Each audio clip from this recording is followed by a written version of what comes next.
아버님, 어머님, 혹시 요즘 국민연금 때문에 밤잠 설치고 계신 건 아니신가요? 저도 연금 관련 일을 거의 20년 가까이 해오면서 요즘처럼 연금 제도가 확 바뀌는 걸 처음 봅니다. 정말 중요한 소식이에요. 2026년부터 우리 어르신들의 노후에 직접적인 영향을 미칠 연금 개혁이 시작됩니다.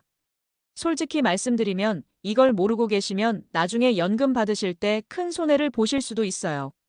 특히 지금 연금 추납을 고민하고 계신 분들 정말 시급합니다. 올해 안에 결정하지 않으면 앞으로 내야 할 보험료가 훨씬 많아지거든요. 그래서 오늘은 2026년부터 달라지는 국민연금, 퇴직연금, 기초연금까지 총 10가지 중요한 변화에 대해 아주 쉽게 하나하나 자세히 말씀드리겠습니다. 이 영상을 끝까지 보시면 어떤 준비를 해야 하는지, 어떻게 하면 연금을 더 많이 받을 수 있는지 명확하게 아실 수 있습니다. 구독과 좋아요는 무료입니다. 여러분의 클릭 한 번이 더 좋은 정보를 만드는 큰 힘이 됩니다. 지금 바로 구독 버튼 꾹 눌러주세요. 자, 그럼 지금부터 여러분의 노후를 지켜줄 중요한 정보 시작하겠습니다. 먼저 가장 중요한 것부터 말씀드리겠습니다. 바로 국민연금 보험료가 오른다는 겁니다. 지금까지 우리가 내던 국민연금 보험료 얼마였는지 아세요? 내 월급의 9%였어요. 1998년부터 지금까지 쭉 9%였습니다. 그런데 2026년부터는 이게 13%로 올라갑니다. 아이고, 갑자기 그렇게 많이 오른다고요? 걱정하실 수 있는데요. 다행히 한꺼번에 확 오르는 건 아닙니다. 내년부터 매년 0.5%씩 조금씩 올려서 2033년이 되면 13%가 되는 겁니다. 그러니까 천천히 단계적으로 오르는 거예요. 그럼 이제 어떻게 대응해야 할까요? 특히 추납을 고민하고 계신 분들 정말 중요합니다. 추납이 뭐냐고요? 과거에 국민연금을 안 낸 기간이 있으면 그 기간 보험료를 나중에라도 낼 수 있는 제도입니다. 만약 올해 안에 추납을 신청하시면 9% 보험료로 계산됩니다. 그런데 내년에 신청하시면 조금씩 오른 보험료로 계산되는 거예요. 예를 들어볼까요? 김순자 할머니가 계세요. 10년 전에 국민연금을 못 낸 기간이 2년 있대요. 이걸 추납하려고 하는데요. 올해 신청하면 9% 보험료 기준으로 약 800만 원 정도 내면 됩니다. 근데 내년에 신청하면 보험료율이 오르니까 850만 원을 내야 해요. 몇 년 더 기다리면 900만 원이 넘어갈 수도 있고요. 그래서 추납 계획이 있으시다면 가능하면 올해 안에 하시는 게 훨씬 유리합니다. 두 번째로 중요한 변화, 소득 대체율이 올라갑니다. 소득 대체율? 어려운 말이죠. 쉽게 설명드릴게요. 40년 동안 국민연금을 꼬박꼬박 냈을 때 내가 받던 월급의 몇 퍼센트를 연금으로 받느냐, 이게 소득 대체율입니다. 지금까지는 2028년까지 계속 줄어들어서 40%까지 떨어질 예정이었어요. 그런데 이번에 바뀐 겁니다. 2026년부터는 40%가 아니라 43%로 올려준답니다. 이게 무슨 뜻이냐고요? 쉽게 말하면 여러분이 받으실 연금이 조금 더 많아진다는 겁니다. 예를 들어볼게요. 박철수 할아버지가 계세요. 40년 동안 국민연금을 냈고 평균 월급이 300만 원이었어요. 원래 계획대로라면 300만 원에 40%, 그러니까 한 달에 120만 원 정도 받을 예정이었습니다. 근데 이제 43%로 올라가니까 129만 원을 받게 되는 거예요. 한 달에 9만 원이 더 생기는 겁니다. 1년이면 108만 원이죠. 물론 보험료를 더 내는 것도 있지만 그래도 받는 연금이 늘어나니까 조금은 위안이 되시죠. 세 번째, 군복무 크레딧이 2배로 늘어납니다. 아드님, 손자분이 군대 갔다 오셨죠? 그분들한테 희소식입니다. 지금까지는 군복무 기간에 대해서 국민연금 가입 기간을 6개월 인정해줬어요. 근데 2026년부터는 이게 12개월로 늘어납니다. 2배예요. 군대 갔다 온 것만으로도 연금 가입 기간 1년이 늘어나는 거니까 나중에 받는 연금도 그만큼 더 많아지는 겁니다. 별도로 신청할 필요는 없어요. 나중에 연금 신청하실 때 자동으로 반영됩니다. 네 번째, 출산 크레딧이 훨씬 좋아집니다. 자녀를 키우신 어머님들께 정말 좋은 소식이에요. 지금까지는 어땠냐고요? 첫째는 혜택이 없고 둘째부터 가입 기간을 인정해줬어요. 둘째 낳으면 12개월, 셋째 낳으면 30개월 이런 식으로요. 근데 2026년부터는 첫째부터 인정해줍니다. 그리고 자녀 1명당 12개월씩 똑같이 인정해줘요. 5명 이상 낳으면 50개월까지만 주던 상한선도 없앱니다. 이순희 할머니 예를 들어볼게요. 이 할머니는 자녀를 4명 낳으셨어요. 지금까지는 첫째 빼고 셋째까지만 계산해서 총 54개월 12만 3,048이었어요. 근데 내년부터는 4명 다 인정받으니까 48개월, 그러니까 딱 4년을 인정받는 겁니다. 4년이면 연금을 받을 때 엄청난 차이가 납니다. 특히 부부가 둘 다 국민연금을 받으실 분이라면 누구 명의로 출산 크레딧을 받을지 선택할 수 있어요. 보통은 연금을 더 많이 받는 분 또는 먼저 받는 분 명의로 하는 게 유리합니다. 이건 나중에 연금 신청할 때 결정하시면 되는데요. 첫 번째 분이 연금 신청하고 한 달 안에 정해야 하니까 꼭 기억해 두세요. 5번째, 일하면서 연금 받는 거 이제 더 쉬워집니다. 지금까지는 이랬어요. 노령연금을 받으면서 일을 해서 돈을 버시잖아요. 그런데 한 달에 309만 원 이상 버시면 연금을 깎았어요. 진짜 아깝죠? 열심히 일했는데 연금을 깎다니요. 좋은 소식은 2026년 하반기부터 이 기준이 509만 원으로 올라간답니다.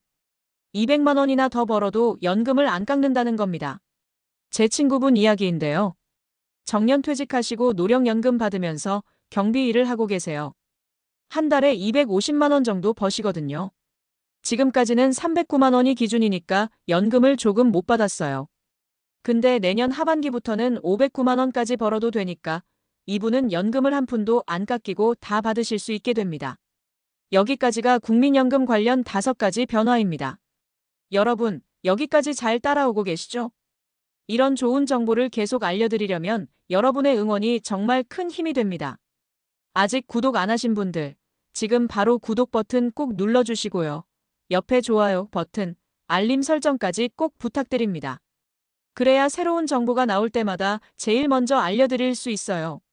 자, 이제 퇴직연금 이야기로 넘어가 보겠습니다. 6번째, 퇴직연금 세금 혜택이 더 좋아집니다. 퇴직금을 일시금으로 받지 않고 연금으로 나눠 받으시는 분들 있으시죠? 그런 분들한테 세금 감면 혜택을 더 준답니다.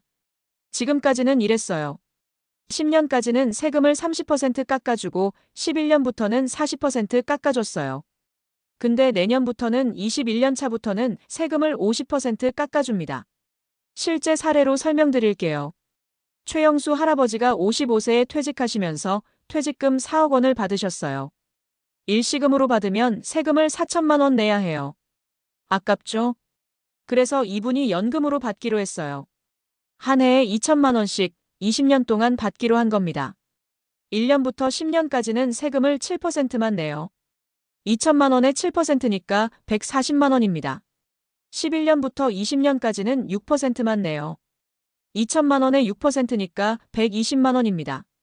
그런데 내년부터 법이 바뀌면 21년 차부터는 5%만 내는 거예요. 만약에 최 할아버지가 처음 20년은 조금씩만 받다가 21년 차부터 많이 받으면 세금을 훨씬 적게 낼 수 있겠죠? 이게 바로 절세 전략입니다. 오래 받을수록 세금이 줄어드니까요. 7번째, 해외 주식 배당금 이중과세 문제가 해결됩니다. 요즘 연금 계좌로 미국 주식, 해외 ETF 투자하시는 분들 많으시죠? 문제가 뭐였냐면요. 미국에서 배당금 받을 때 세금을 한번 떼가잖아요. 그런데 나중에 한국에서 연금 받을 때 또 세금을 뗐어요. 이게 말이 됩니까? 2번 세금 내는 거잖아요. 그래서 이걸 해결하는 제도가 생겼어요. 외국에서 뗀 세금은 따로 공제적립액이라는 걸로 쌓아둡니다. 그리고 나중에 연금 받을 때 세금 낼 때 이 쌓아둔 돈으로 먼저 메워주는 거예요. 그러니까 실질적으로 이중과세가 안 되는 겁니다. 해외 투자하시는 분들한테는 정말 희소식이에요. 8번째, 퇴직연금 의무가입이 확대됩니다. 지금은 회사가 선택할 수 있었는데요. 앞으로는 의무가 됩니다. 2027년부터 100명 이상 회사, 2028년에는 5명 이상 회사, 2030년에는 5명 미만 작은 회사까지 모두 퇴직연금을 의무적으로 들어야 해요. 여러분 아드님, 따님이 일하는 회사가 작은 회사라도 이제는 퇴직연금을 받을 수 있게 되는 겁니다. 노후 준비가 더 단단해지는 거죠. 9번째, 기초연금 부부 감액이 줄어듭니다. 기초연금은 65세 이상 어르신 중에서 소득이 적으신 하위 70% 분들이 받으시잖아요. 한 분이 받으시면 올해 기준으로 약 34만 원 정도 받으세요. 그런데 문제가 뭐였냐면요. 부부가 두 분 다 받으시면 68만 원 주는 게 아니라 20%를 깎아서 54만 8천 원만 줬어요. 이게 말이 됩니까? 같이 산다고 연금을 깎다니요. 드디어 이게 바뀝니다. 2027년부터는 소득 하위 40% 분들은 감액을 20%가 아니라 15%로 줄이고 2030년에는 10%로 더 줄입니다. 조금씩이지만 그래도 좋아지는 거죠. 10번째, 주택연금 가입 조건이 완화됩니다. 주택연금은 집을 담보로 매달 연금을 받는 제도인데요. 지금은 집값이 12억 원 이하여야만 가능해요. 그런데 요즘 서울에 있는 집들 12억 넘는 곳이 얼마나 많아요? 그분들은 못 받으라는 거냐 이런 불만이 많았어요. 그래서 이걸 15억, 20억으로 올리는 방안을 검토하고 있답니다. 아직 확정은 안 됐지만 곧 좋은 소식이 있을 거예요. 자, 여러분, 여기까지 2026년부터 달라지는 연금제도 10가지를 모두 말씀드렸습니다. 정리해 볼까요? 국민연금은 보험료가 오르지만 받는 금액도 늘어나고 군복무출산 크레딧이 좋아지고 일하면서 연금 받기도 쉬워집니다. 퇴직연금은 세금 혜택이 더 좋아지고 해외 투자 이중과세 문제도 해결됩니다. 기초연금은 부부 감액이 줄어들고 주택연금은 가입 대상이 넓어집니다. 이 모든 변화를 알고 계셔야 여러분의 노후가 더 든든해집니다. 특히 추납을 고민하시는 분들은 올해 안에 결정하시는 게 유리하다는 점 꼭 기억하세요. 오늘 영상이 도움되셨나요? 그렇다면 여러분 주변에 이런 정보가 필요하신 분들께 꼭 공유해주세요. 특히 같은 나이 또래 친구분들, 형제자매분들께 카카오톡으로 보내주시면 정말 큰 도움이 될 겁니다. 그리고 구독, 좋아요, 알림 설정 아직 안 하신 분들 계시면 지금 바로 눌러주세요. 여러분의 노후에 도움되는 정보를 계속 알려드리겠습니다. 오늘도 영상 끝까지 봐주셔서 정말 감사합니다. 건강하시고 행복한 노후 보내세요.